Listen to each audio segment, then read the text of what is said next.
Hi guys, आप सभी का हमारे यूट्यूब चैनल मेडिकल क्लासेज में स्वागत है। तो इससे पहले की क्लास में हम unit 7 drug used in treatment of integumentary system, ये यूनिट नेम था। इसमें हम कुछ टॉपिक कंप्लीट कर चुके हैं, जिसमें एंटी हिस्टामाइंस था और एंटी प्रोराइटिक्स, ये टॉपिक हमारा कंप्लीट हो चुका है। तो आज हमारा यूनिट 7 का लास्ट क्लास है और इसमें हम देखेंगे टॉपिकल एप्लीकेशन फॉर स्किन। हम टॉपिकली क्या क्या यूज कर सकते हैं, जैसे आई में, हमारे ईयर में और हमारे सुपरफिशियली स्किन में कौन कौन से ऐसे ड्रग हैं, कौन कौन से ऐसे मेडिसिन है जिनका मैं यूज कर सकता हूँ। तो फर्स्ट नंबर इंट्रोडक्शन हम देखते हैं। इंट्रोडक्शन में क्या है, तो medication absorption via skin is influenced by the health status of sweat glands. ये क्या बताया जा रहा है कि मेडिकेशन एब्जॉर्ब किया जाता है स्किन के द्वारा और ये प्रभावित होता है, इन्फ्लुएंस होता है स्वेट ग्लैंड के हेल्थ स्टेटस के द्वारा, हेल्थ स्टेटस से और कंडीशन ऑफ पोर्स, स्किन में कैसे पोर्स हैं, बड़े हैं कि छोटे हैं। That enters the epiderm from the deeper subcutaneous tissue. ये क्या करते हैं कि इसी पोर्स, ये पोर एंटर करते हैं कहाँ पर, डीपर एपिडर्मिस से डीपर सबक्यूटेनियस टिश्यू तक एंटर करते हैं। And the sufficiency of local blood supply to the particular area, और उस पर्टिकुलर एरिया पे ब्लड सप्लाई कैसा है, ये सभी कंडीशन डिपेंड करते हैं कि एब्जॉर्प्शन वहाँ अच्छा होगा, उस एरिया पे अच्छा होगा कि नहीं होगा, ये डिपेंड करता है। If the skin is the macerated या सॉफ्टन आइदर बाई वाटर और बाई स्वेटिंग, एब्जॉर्प्शन इन्हेंस। तो यदि बताया जा रहा है कि यदि जो वहाँ पर स्किन क्या हो जाएगा, स्किन सॉफ्ट रहेगा, तो वहाँ चाहे वाटर से हो चाहे स्वेट से हो, पसीने से हो, तो वहाँ का एब्जॉर्प्शन क्या होगा, बहुत ही अच्छा होगा। एब्जॉर्प्शन हम इन्हेंस कर सकते, प्राप्त कर सकते हैं। फिर हम देखते हैं topical agents or medication that are injected into exterior bodily structure like ear और आई। तो इसमें बताया जा रहा है कि टॉपिकली एजेंट को हम इंजेक्ट करते हैं एक्सटीरियर बॉडली स्ट्रक्चर पर, और वो लाइक चाहे ईयर हो या आई हो। Only the local tissue they come into touch with or affected by the topical agent. तो इसमें बताया जा रहा है कि लोकली टिश्यू को, केवल लोकल टिश्यू इसमें हम कांटेक्ट में आते हैं और ये अफेक्टेड होता है टॉपिकल एजेंट के द्वारा। To treat certain localized skin problem, topical dermatological drugs are applied to the skin. तो इसमें क्या बताया जा रहा है कि कुछ सर्टेन स्किन प्रॉब्लम के लिए, लोकलाइज प्रॉब्लम के लिए टॉपिकल डर्मेटोलॉजिकल ड्रग का यूज किया जाता है या अप्लाई किया जाता है स्किन में। एग्जाम्पल में बताया जा रहा है कि include the anaesthetic, corticosteroid, anti fungal, calming compound and pediculosis medication that are use to kill lice. Pediculosis का मतलब पेडिकुलोसाइड्स है, पेडिकुलोसाइड का मतलब हो जाता है कि ऐसा मेडिसिन जो लाइस को किल करने के लिए यूज किया जाता है, वो होता है pediculocides. Although sterilisation the skin is not possible, यदि क्या हो जाता है कि स्किन स्टरलाइजेशन पॉसिबल, संभव नहीं होता है, through the cleaning we'll get rid of the loose epithelial and majority of the microorganism that include bacteria. तो बताया जा रहा है कि थ्रो क्लीनिंग मतलब कंप्लीट रूप से क्लीनिंग से छुटकारा नहीं पा सकते हैं या नहीं पा सकते हैं loose epithelial and majority of microorganism. यदि इसमें बताया जा रहा है कि हमारा स्किन ऐसा होता है कि हम स्किन पे हम कोई भी ऐसा हार्ड स्टरलाइजेशन या एंटीसेप्टिक का कोई यूज नहीं कर सकते हैं जिससे कंप्लीट रूप से हमारे स्किन को बैक्टीरिया लेस बनाया जा सके, कि मतलब बैक्टीरिया किल किया जा सके, ऐसा कोई हम एंटीसेप्टिक यूज नहीं कर सकते हैं। क्योंकि वहाँ पर हम ऐसा यूज करेंगे तो वहाँ के एपिथेलियल लॉस हो जाएंगे, वो एपिथेलियल डिस्ट्रक्शन हो जाएंगे वहाँ पर, ये बताया जा रहा है। कि स्ट्रॉन्ग एंटीसेप्टिक में इरिटेट द स्किन, ये बताया जा रहा है कि यदि हम कोई स्ट्रॉन्ग एंटीसेप्टिक हो, जैसे हमारा एसिड होता है तो एसिड को हम स्किन पे नहीं यूज कर सकते हैं, लेकिन एसिड को हम यूज कर लेंगे तो क्या हो जाएगा, इरिटेट हो जाएगा या पूरा क्या हो जाएगा, डिस्ट्रॉय हो जाएगा हमारा, which could prevent the skin from serving as a natural barrier against bacterial attack. तो बताया इसमें क्या जा रहा है कि ये क्या करते हैं, ये जो हमारे होते हैं तो जो नेचुरल बैरियर के अगेंस्ट जो अटैक होते हैं उससे क्या करते हैं, उसको अटैक से लड़ने में हेल्प करते हैं या अटैक को रोकते हैं, प्रिवेंट करते हैं। Transdermal drug are the develop to be absorb by skin for systematic effect. तो ट्रांसडर्मल ड्रग जो होते हैं वो स्किन के द्वारा सिस्टमेटिक इफेक्ट के लिए एब्जॉर्ब हो जाते हैं। अब हमारा फर्स्ट इसमें जो ड्रग है टॉपिकल स्किन में जो यूज होने वाली जो ड्रग है वो फर्स्ट हमारा क्या है, बेंजिल बेंजोएट है। तो बेंजिल बेंजोएट में देखते हैं one of the earliest treatment for scabies skin infection was benzyl benzoate. क्या होता है कि बेंजिल बेंजोएट जो है एक स्किन इन्फेक्शन स्कैबिज को ट्रीट करने के लिए बहुत जल्दी बहुत फास्ट ट्रीट करने के लिए एक ड्रग है। The might सार्कोप्टेस स्कैबी cause scabies. क्यों क्या हो जाता है, तो कौन सा माइट होता है, ये सार्कोप्टेस स्कैबी से काज होता है scabies. It is distinguished by intention scratching especially at a night time red areas and may cause a secondary infection. तो इसमें क्या बताया जा रहा है कि ये क्या करते हैं कि हम इस पर डिस्टिंग्विश कर सकते हैं, डिफ्रेंशिएट कर सकते हैं कि इंटेंस स्क्रैचिंग, इमीडिएट स्क्रैचिंग या रेड नाइट टाइम में हमको स्क्रैचिंग होती है, रेड एरियाज होते हैं वहाँ पर, और मेकाज या सेकेंडरी को इन्फेक्शन होते हैं, तब हम ये बेंजिल बेंजोएट का यूज कर सकते हैं। Because benzyl benzoate is a toxic to the smite. क्या होता है बेंजिल बेंजोएट, ये क्या होता है, टॉक्सिक होते हैं स्माइट के लिए। It can be use to treat the scabies, ये स्कैबिज के ट्रीट करने के ट्रीटमेंट में इसका यूज किया जाता है। फिर infestation of head and body lice are also treat with it. तो क्या हो जाता है कि हेड और बॉडी पे कोई लाइस का इन्फेक्शन होता है, इन्फेस्टेशन होता है, संक्रमक होता है, तो हम इसको यूज कर सकते हैं। Due to its irritating qualities benzyl benzoate is not the preferred scabies therapy. तो इसमें क्या होता है, बेंजिल बेंजोएट में इरिटेटिंग क्वालिटी होती है, इसीलिए क्या होता है ये स्कैबिज थेरेपी के लिए प्रिफर नहीं किया जाता है।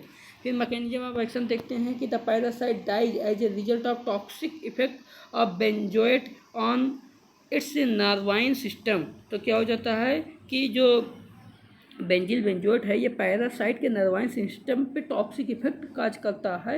इसी की वजह से पैरासाइट को डेड कर देता है, किल कर देता है। Although it's specific mode of action is uncertain. यदि इसमें बताया जा रहा है कि जो इसका मैकेनिज्म ऑफ एक्शन है, इसका जो मोड ऑफ एक्शन है वो क्या है, अनसर्टेन है, कोई स्पेसिफिक नहीं है। लेकिन इसमें एक एग्जैक्ट ये बता दिया गया कि नर्वाइन सिस्टम पे इफेक्ट डाल करके टॉक्सिक इफेक्ट काज करके ये क्या कर देता है, बैक्टीरिया या पैरासाइट को क्या कर देता है, वहाँ पर किल कर देता है। फिर it is also poisonous to ova of the mite. ये माइट के ओवा के लिए पॉइजनस भी होता है। The Sarcoptes mite can be killed into vitro the benzyl benzoate within 5 minute. अब इसमें क्या बताया जा रहा है कि जो सार्कोप्टेस माइट को क्या करता है, बॉडी सरफेस या बॉडी के बाहर या बॉडी सरफेस पे क्या कर देता है, ये बेंजिल बेंजोएट के द्वारा 5 मिनट में किल कर दिया जाता है। इंडिकेशन में देखते हैं कि benzyl benzoate is used to eradicate lice and the mite that cause scabies. जो स्कैबिज काज करता है लाइसोमाइट उसको किल करता है बेंजिल बेंजोएट। फिर it is one of the best remedies for head lyase.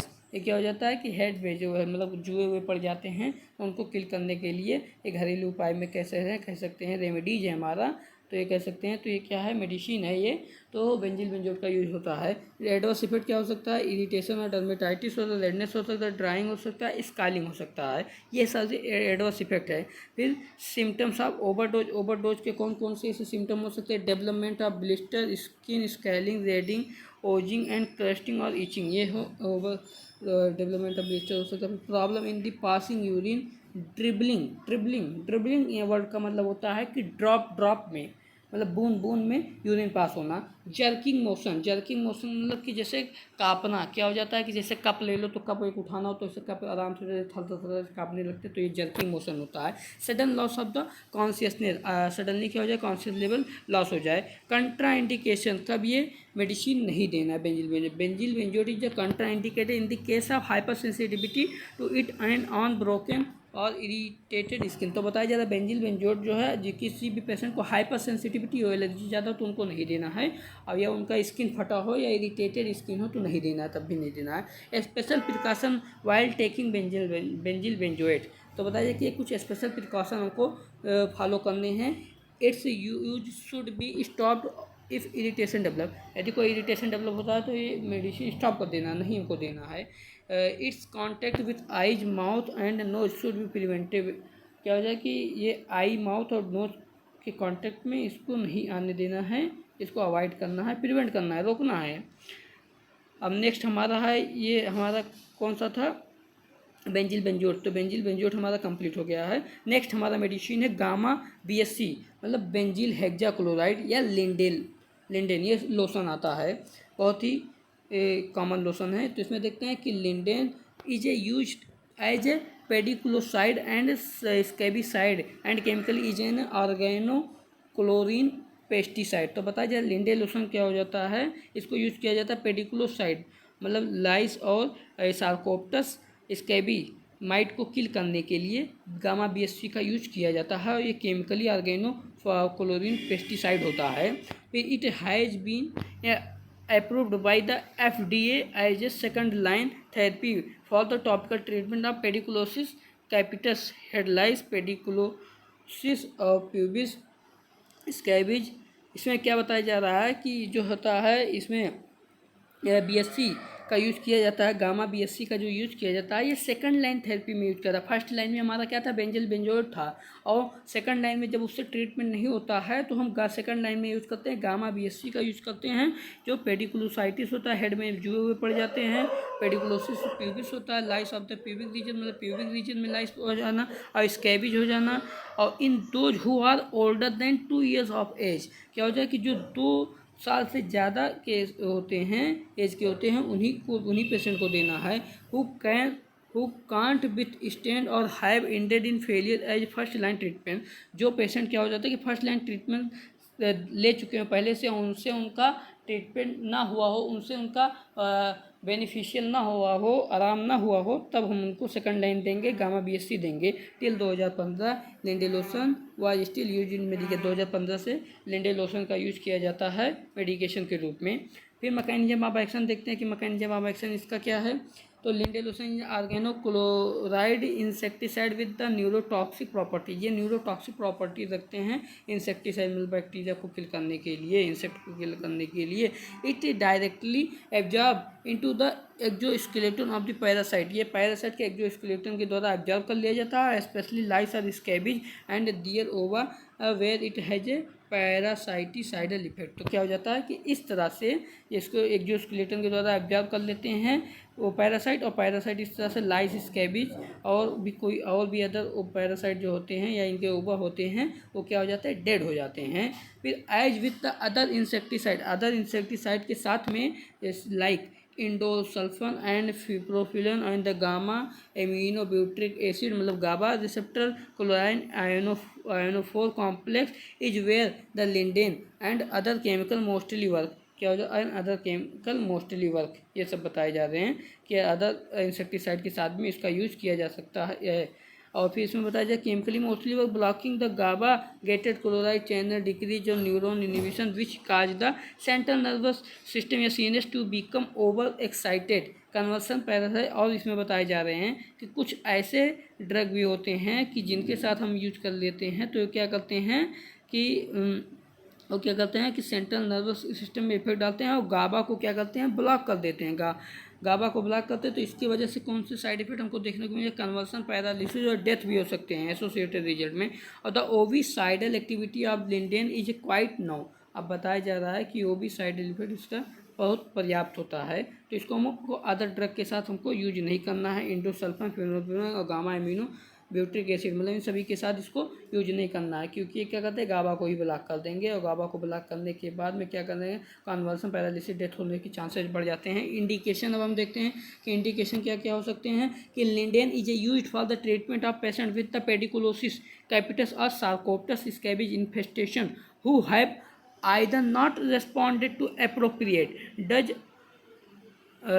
Doses of medication और have intolerance to other recommended treatment. तो इसमें बताया जाता है कि लिंडे लोशन का यूज किया जाता है पेशेंट को पेडिकुलोसिस, कैपिटस और सार्कोप्टर स्कैबी संक्रमण से बचाने के लिए यूज किया जाता है। इनको एप्रोप्रिएट डोजेज दिया जाता है और have intolerance to other recommended treatment, other recommended treatment के लिए हमको तो इंटॉलरेंट करना है, नहीं देना है। फिर एडवर्स इफेक्ट इसके क्या क्या हो सकते हैं कि एडवर्स इफेक्ट बहुत सारे इसके एडवर्स इफेक्ट होते हैं। माइनर लोकल डिस्कम्फर्ट हो सकते हैं, इकेमेट्स हो सकते हैं, इरप्शन एंड रैशेज और इन्फ्लामेशन हो सकता है, इन कंजक्टाइवा में हो सकता है। फिर contact the dermatitis is frequently brought on by repeated application हो सकता है। Seizure due to the CNS toxicity, seizures हो सकते हैं सीएनएस टॉक्सिसिटी के द्वारा। फिर कार्डियक अरेथमियाज हो सकते हैं, अटैक्सिया ऑटेक्सिया हो सकते हैं और डिजीनेस हो सकते हैं, रेस्टलेसनेस और पेन हो सकते हैं, सीजर और एलोपेशिया होता है, अर्टिकेरिया हो सकते हैं, हिमेचूरिया हो सकते हैं। अर्टिकेरिया स्किन इन्फेक्शन ही होते हैं, हिमेचूरिया क्या हो जाता है कि यूरिन विद ब्लड हो जाते हैं, एलोपेशिया में कि लॉस ऑफ हेयर हो सके। तो ये सब क्या होता है कि देखने को साइड इफेक्ट मिल सकते हैं। फिर पल्मोनरी एडिमा भी होते हैं, हेपेटाइटिस और नाजिया वॉमिटिंग, पैराथीसिया हो सकता है, एप्लास्टिक एनीमिया हो सकते हैं।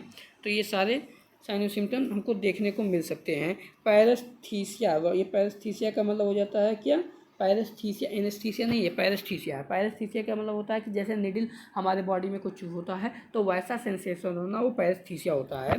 कंट्रा इंडिकेशन हमको कब ये नहीं देना है, इन्फेंट को उनको ये नहीं देना है, प्रीमेच्योर और इन्फेंट को उनको नहीं देना क्योंकि सीजर आने के चांसेज हो जा सकते हैं। फिर lindane should also be use with caution, मतलब इसको सावधानी के साथ यूज करना है। With special care in individual with low body weight, low body weight होता है जब 50 kg से कम होते हैं उनमें हमको नहीं, स्पेशली नहीं ज़्यादातर दिए जाते हैं। और different skin disease like the psoriasis, skin rashes और geriatric patient, infant and children, ये सब क्या होते हैं कि इन सब में यूज किए जाते हैं। इन सब में नहीं यूज किए जाते। Psoriasis, skin rashes, geriatric patient, इन पर ये कंट्रा इंडिकेशन, इन सभी में नहीं यूज किए जाते हैं। फिर ड्रग इंट्रैक्शन का मतलब होता है कि ये ड्रग जो है लिंडे लोशन है, इसका अदर ड्रग के साथ क्या इंट्रैक्शन हो सकता है, क्या रिएक्शन हो सकता है। तो सब एंटीबायोटिक होते हैं, ये पेंसिलिन हो सकते हैं, एंटी डिप्रेसेंट हो सकते हैं, फिर एंटी डिप्रेशन, फिर एंटी मलेरिया कुछ ड्रग होते हैं, और फिर क्या होते हैं एंटी मलेरिया ड्रग के साथ साथ में कुछ सेडेटिव ड्रग होते हैं, सेडेटिव के साथ थियोफाइलिन होते हैं। तो इन सभी का ड्रग क्या हो जाता है, इन सभी के साथ यदि हम कोई लिंडे लोशन को यूज करते हैं तो ये इंक्रीज कर देगा, सीजर रिस्क हो जाएगा, decrease seizure threshold when give the with lindane. अब ये है सम एंटीबायोटिक और एंटी डिप्रेसेंट, ये एग्जांपल भी दिए, एग्जांपल आप पढ़ सकते हैं। एंटी मलेरिया, सेडेटिव और थियोफाइलिन, ये सभी क्या है, इन सभी के साथ यदि हम लिंडे लोशन को यूज कर सकते हैं तो सीजर आने के चांसेस बढ़ जाते हैं।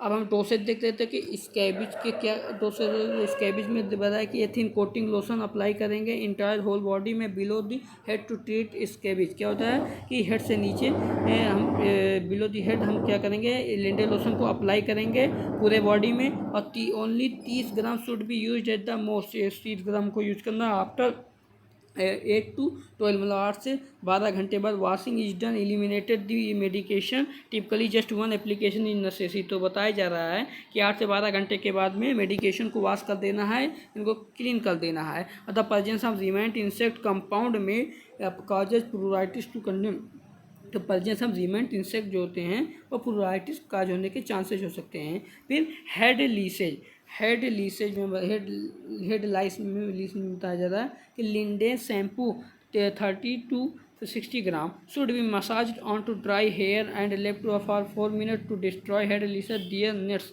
तो बताया जा रहा है कि लिंडे लोगों 30 से 60 ग्राम हम क्या करेंगे, ड्राई हेयर में अप्लाई करेंगे, 4 मिनट तक छोड़ देंगे, डिस्ट्रॉय का ये लाइस को, हेड लाइस को क्या कर देगा, ये डिस्ट्रॉय कर देगा, उनके नट्स को भी डिस्ट्रॉय कर देगा, नेट्स को। फिर the shampoo should then be washed with the warm water and a comb or tweezers can be used to remove dead nits। तो बताया जा रहा है कि हम कंघी करें या तो फिर ट्वीज, मतलब बालों को क्या करें, ऐसे मोड़ के इसे फोड़ के साफ कर लेते हैं। ये पब्लिक लाइस, प्यूबिक लाइस लिखा हुआ है, तो यहाँ पर क्या है प्यूबिक लाइस, प्यूबिक रीजन पे यदि लाइस इन्फेक्शन हो जाता है या इन्फेस्टेशन हो जाता है, सेम ट्रीटमेंट यूज का used for the head lice should be applied to the affected area. Lotion is recommended over shampoo or usually on treated is enough. on treated जब लगे वहीं पे सेम अप्लाई कर देंगे. और the treatment of sexual partner should be simultaneous. The treatment of pubic lotion infestation or eyes lashes with the linden is not advised. Instead petrolatum ophthalmic ointment बताया जा रहा है कि सेक्सुअल पार्टनर को भी ये लोशन अप्लाई कराना है और ख़ुद को भी अप्लाई कराना है. इस तरह से क्या हो जाएगा, जब प्यूबुलेशन पे अप्लाई करेंगे. फिर बॉडी लाइफ पे हो जाएगा तो एक थिन लेयर अप्लाई कर लेंगे और 8 से 12 घंटे के बाद में मेडिकेशन को क्लीन कर लेंगे. ये हो जाएगा. फिर हमारा नेक्स्ट हमारा क्या है, हमारा ये बेंजिल बेंजोड हो गया. और बेंजिल बेंजोड के बाद में गामा BSC हो गया. गामा BSC को ही लिंडेन लोशन भी बोलते हैं. और नेक्स्ट हमारा ड्रग है क्लोट्रीमाजोल. क्लोट्रीमाजोल में देखते हैं कि clotrimazole has broad spectrum anti mycotic और एंटी फंगल प्रॉपर्टी. ये एंटी माइकोटिक ड्रग भी होते हैं, एंटी फंगल ड्रग, ये दोनों सेम ही हैं. ये ब्रॉड स्पेक्ट्रम होते हैं. In the latter decades of the 1960s clotrimazole anti mycotic capability were identified. 1960 ईस्वी में ये आइडेंटिफाई किया गया था कि क्लोट्रीमाजोल एंटी माइकोटिक कैपेबिलिटी रखते हैं because it has the broad spectrum anti mycotic activity. क्या है कि इसके अंदर ये anti mycotic activity broad spectrum में रखते हैं. Clotrimazole belongs to the imidazole class of the azole antifungal. Azole antifungal के इमिडाजोल क्लास से ये बिलोंग करता है क्लोट्रीमाजोल. फिर there are several preparation of it include the cream pessaries and troche composition. तो इसमें बताया जा रहा है कि इसमें कई तरह से हम इस क्लोट्रीमाजोल को प्रिपेयर कर सकते हैं, जैसे क्रीम पेसारीज और टॉर्च कंपोजिशन में कर सकते हैं. फिर in addition of its anti fungal properties clotrimazole has gain attention as a medication for the treatment of various other condition. तो इसमें बताया जा रहा है कि in addition to its anti fungal properties, तो इसमें क्या है कि एंटी फंगल प्रॉपर्टीज़ को कुछ एक्स्ट्रा भी एडिशन ऐड किए जाते हैं. क्लोट्रीमाजोल गेन करता है, अटेंशन करता है as a medication to treat the virus other condition को भी ट्रीट करने में हेल्प करता है, इंक्लूडिंग जैसे कि sickle cell anaemia, malaria and several malignancies. इन सभी को ट्रीटमेंट करने में भी हेल्प करता है. अब हम देखते हैं क्लोट्रीमाजोल का मैकेनिज्म ऑफ एक्शन क्या है कि the permeability barrier in the fungal cell membrane is the predominantal damaged by the clotrimazole action. Ergosterol is a crucial part of the fungal membrane and the clotrimazole inhibits the biosynthesis. The cell is the unable to assemble a healthy and functional cell membrane if ergosterol synthesis either totally or partially blocked. तो इसमें ये बताया जा रहा है कि ये क्या करता है कि ये फंगल सेल मेम्ब्रेन की परमेबिलिटी को क्या कर सकता है, उसको क्या कर देता है, उसको डैमेज कर देगा. और डैमेज करने के बाद में सेल मेम्ब्रेन डैमेज हो जाएगा तो उसकी वजह से क्या हो जाए, फंगल इन्फेक्शन किल हो जाएंगे, फंगल किल हो जाते हैं. फिर एर्गोस्ट्रॉल क्या हो जाते हैं, एक crucial part of the fungal membrane. ये फंगल मेम्ब्रेन का क्या हो जाता है, एक क्रूशियल पार्ट होता है. इसी को क्या कर देता है, डिस्ट्रॉय कर देता है या इनहिबिट कर देता है. और the cell is unable to assemble a healthy and functional cell membrane. इस तरह से क्या हो जाता है कि जो फंगल सेल हैं वो अनेबल हो जाते हैं हेल्दी और फंक्शनल सेल मेम्ब्रेन का फॉर्मेशन करने में. इसी तरह से इफ़ एर्गोस्ट्रॉल सिंथेसिस आइदर टोटली या पार्शली बता, इस तरह से क्या एर्गोस्ट्रॉल सिंथेसिस पार्शली या कंप्लीट रूप से ब्लॉक कर दिया जाता है. अब इसमें क्या है कि clotrimazole has a variety pharmacological effect in addition to its, जैसे एंटीमाइकोटिक एक्शन भी रखते हैं इसमें एंटीमाइकोटिक एक्शन रखते हैं. तो इसमें क्या बताया, which are often attribute decrease the ergosterol cause by the inhibition of the lanosterol 14 demethylase. These include the sarcoplasmic reticulum secretory ATPase inhibition, calcium depletion in the and calcium dependent potassium channel as well as the voltage dependent calcium channel blocking. तो इसमें क्या बताया जा रहा है, इस पर कुल मिला के बताया जा रहा है कि क्लोट्रीमाजोल है वो और वेराइटी यहाँ पे फार्माकोलॉजिकल इफेक्ट को भी रखते हैं, जो क्या करते हैं कि लाइनोस्ट्रॉल 14 डीमेथिलेज एंजाइम को क्या करते हैं, इनहिबिट कर दे. जो क्या होता है, एर्गोस्ट्रॉल का फॉर्मेशन नहीं करते. ये एर्गोस्ट्रॉल क्या होता है, सेल मेम्ब्रेन का फॉर्मेशन नहीं होने देता है, और सेल मेम्ब्रेन फॉर्मेशन नहीं होगा तो फंगल सेल डेथ हो जाते हैं. तो यही इसका मैकेनिज्म ऑफ एक्शन होता है. अब इंडिकेशन में हम देख लेते हैं, इंडिकेशन क्या है इसका क्लोट्रीमाजोल का. तो इसमें कुछ इंडिकेशन जैसे टीनिया पीडियासिस और टीनिया क्लोसिस हो जाए, टीनिया कार्पोसिस हो जाए, काज बाय द ट्राइकोफाइटोन रोब्रोम के द्वारा काज होता है.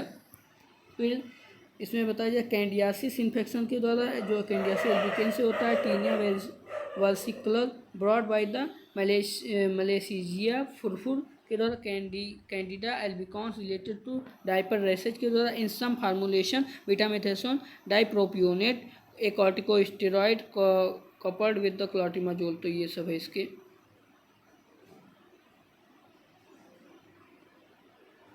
तो ये इंडिकेशन इसके हो गए। अब एडवर्स इफेक्ट देखते हैं कि कौन कौन से एडवर्स इफेक्ट हमको देखने को मिलते हैं।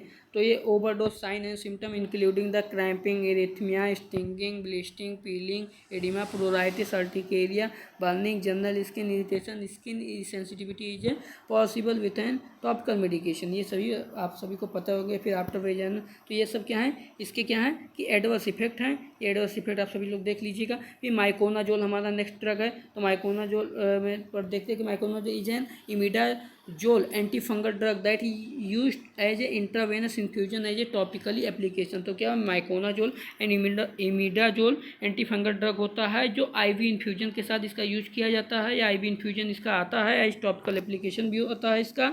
फिर मैकेनिज्म ऑफ एक्शन देखते हैं कि miconazole work by the changing the fungal cell membrane by interfering the cytochrome P450 enzyme and 14 alpha demethylase, which is the required for the conversion of the linosterol into ergosterol. Miconazole prevent the ergosterol production.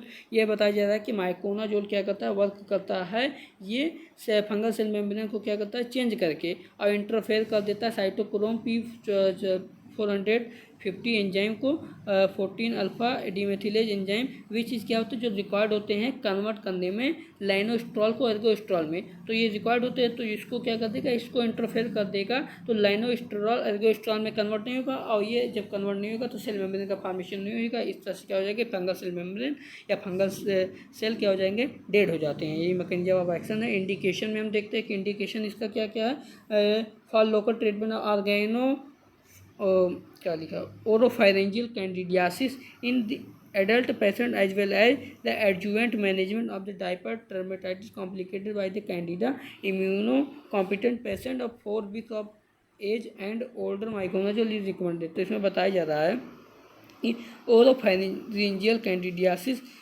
Use किया जाता है local treatment के लिए in adult में, और साथ ही में क्या किया जाता है कि डायपर डर्मेटाइटिस मैनेजमेंट में भी इसका यूज किया जाता है। Complicated by Candida in immunocompetent patient 4 weeks of the age and older miconazole is recommended. अब इसमें हमारा नेक्स्ट हमारा क्या है, for the relief of the vulvar itching and irritation caused by the vaginal yeast and infection, miconazole given है cream suppository के भी। Cutaneous candidiasis जो क्या है, jock itching, ringworm infestation, pityriasis, tinea versicolor and the athlete's foods, ये सब है इसके क्या है, इंडिकेशन है। फिर एडवर्स इफेक्ट में हम देख सकते हैं कि एडवर्स इफेक्ट इसका क्या क्या हो सकता है। ई medicine as well as the unique solvent Cremophor EL the can be blamed at the, कुल मिला के इसमें बताया जाता है कि इसके एडो जो फीवर होते हैं, चिलनेस होते हैं, ईचिंग होते हैं, नोजिया और रैसेज हो सकते हैं, और एक्सट्रीमली फ्रिक्वेंटली हो सकते हैं, एक ज़्यादा हो सकता है और लगातार भी हो सकता है। फ्लेवाइटिस, न्यूरोलॉजिकल इशूज भी हो सकते हैं, एनीमिया भी हो सकती है। तो ये सारे इसके क्या है, एडवर्स इफेक्ट होते हैं। फिर हमारा लास्ट और बहुत ही इंपॉर्टेंट ड्रग है, ये ज़्यादातर क्या हो जाता है, बर्न पेशेंट में यूज होने वाले ड्रग होते हैं, जो क्या है, silver sulphur diazine for burn के लिए यूज किया जाता है। Silver sulphur diazine is a topically antibacterial sulfa derivative that is the mostly used on the second and third degree burns. Second and third degree burns में क्या होगा, silver sulphur diazine, ये burn ward में आप देखेंगे ये medicine आपको मिलेगा। फिर मैकेनिज्म ऑफ एक्शन, इसका ज़्यादा से ज़्यादा ट्वीट भी आता रहता है, बहुत फॉर्म इसके आते रहते हैं, तो ऑइंटमेंट इसका आता रहता है। मैकेनिज्म ऑफ एक्शन में देखते हैं कि to be bactericidal silver sulphur diazine only work on the cell membrane and cell wall. तो बैक्टीरियासाइडल सल्फर डाइजाइन ये वर्क करता है सेल मेम्ब्रेन और सेल वॉल पे वर्क करता है। Although though no precise mechanism of action has been identify, इसका कोई प्रिसाइज मैकेनिज्म ऑफ एक्शन को आइडेंटिफाई नहीं किया गया। The efficiency of silver sulphur diazine may be due to the synergistic combination और एक्टिविटी ऑफ ईच कंपोनेंट। तो क्या है कि इसका सिनर्जिस्टिक कॉम्बिनेशन में भी इसका यूज किया जा सकता है, मे बी मतलब यूज किया जा सकता है। Silver is biocide and that binds it to a wide variety of target, क्या है कि ये बायोसाइड से बाइंड करता है और क्या करता है, वैरायटी ऑफ टारगेट को वैरायटी ऑफ टारगेट से भी बाइंड करता है। तो बताया जा रहा है ये क्या, सिल्वर जो है ये बायोसाइड है जो वैरायटी या फिर टारगेट से बाइंड करता है। Silver ions attached to the nucleophilic amino acid in proton as well as the sulfhydryl imidazole phosphate and carboxylic group resulting in protein denaturation and enzyme inhibition। तो इसमें क्या बताया जा रहा है कि जो सिल्वर जो होते हैं, सिल्वर नाइट्राइड जो होता है न्यूक्लियोफिलिक अमीनो एसिड और प्रोटीन में जो है, तो इसके साथ साथ में सल्फोड्रिल एमिनो इमिडाजोल फास्फेट और कार्बोक्सिलिक ग्रुप से भी जुड़ा होता है। रिजल्ट इसका होता है डे प्रोटीन को डीनेचुरेशन करने में और एंजाइम को इनिबिशन करने में। फिर silver attach to the surface membrane and protein resulting in proton leakage and cell death. तो बताया जाए कि सिल्वर अटैच होता है और सरफेस सेल मेम्ब्रेन से अटैच होता है और प्रोटीन से अटैच होता है। रिजल्ट इसका क्या होता है कि प्रोटॉन लीकेज और सेल डेथ में इसका रिजल्ट होता जाता है। ये sulphur ion is a competitive inhibitor of enzyme dihydropteroate synthetase and synthetase substrate bacterial para amino benzoic acid मतलब पाबा कहते हैं। और the blocked process is required in these species for folic acid production. तो इसमें क्या बताया जा रहा है, इसमें ये बताया जा रहा है कि सल्फर डाइजेन क्या होता है, कॉम्पिटिटिव इनहिबिटर होता है कौन से एंजाइम का, डाइहाइड्रोपेटेज सिंथेसिस सबस्ट्रेट का, और बैक्टीरियल पैरा मतलब कह सकते पाबा का। और ये ब्लॉक कर देता है, क्या होता है ब्लॉक करता है, रिकॉर्ड होते हैं these species for the folic acid production. ये इस फोलिक एसिड प्रोडक्शन के लिए इस स्पीसीज को ब्लॉक कर दिया जाता है। इंडिकेशन में क्या है, इंडिकेशन में सीधा सा आप जानिए कि बर्न सेकंड डिग्री और थर्ड डिग्री बर्न में इसको यूज किया जाता है।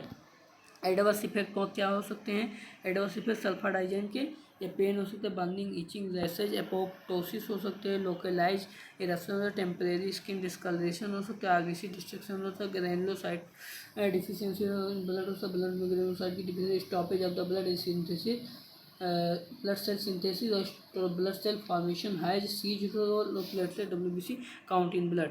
तो ये हो गए इसके क्या हो गए एडवर्स इफेक्ट हो सकते हैं। एडवर्स इफेक्ट ये है, फिर skin hyper sensitive, negative hepatitis, liver damage हो कर सकते, टॉक्सिन, फिर negative nervous system consequence, acute failure of kidney and nephrons, oedema in kidney बजे सब। तो ये सब क्या है इसके एडवर्स इफेक्ट हो रहा है। इस तरह से हमारे क्या है टॉपिकली यूज होने वाले ड्रग हम कंप्लीट कर चुके हैं और अब हमारा ये यूनिट 7 कंप्लीट हो चुका है, ख़त्म हो चुका है।